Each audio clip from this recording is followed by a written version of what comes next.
When we're seeking for a guide to pray, particularly when we want to pray for other people, a great source is in the letters of Paul in the Bible. And we can see that in so many of his letters, he has some great prayers with praying great things for the people.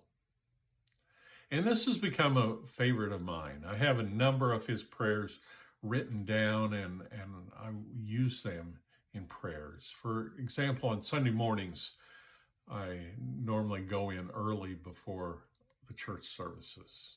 And I just pray for what's going to go on there. I pray for the people involved in the service and for the people who will be coming. And normally I just recite one of Paul's prayers there. We can see that there's so much value in his prayers. And I like the way that it's put by Andrew Hess, who is an editor with CoreChristianity.com. He says that Paul's prayers offer profound insights, serve as a guide for our spiritual growth and intercessory practices.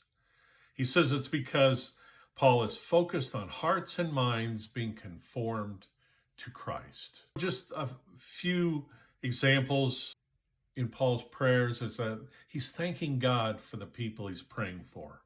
Ephesians 1:16. He's praying for their wisdom and knowledge. Ephesians 1:17. He's praying that they may be full of hope in Romans 15:13. He prays that they may be strengthened with spiritual power in Ephesians 1:18 and 19.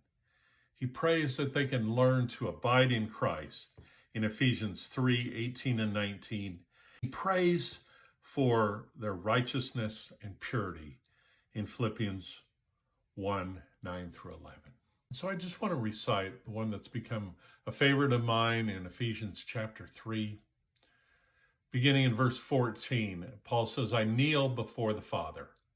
I pray that out of his glorious riches he may strengthen you with power through his Spirit in your inner being, so that Christ may dwell in your hearts through faith.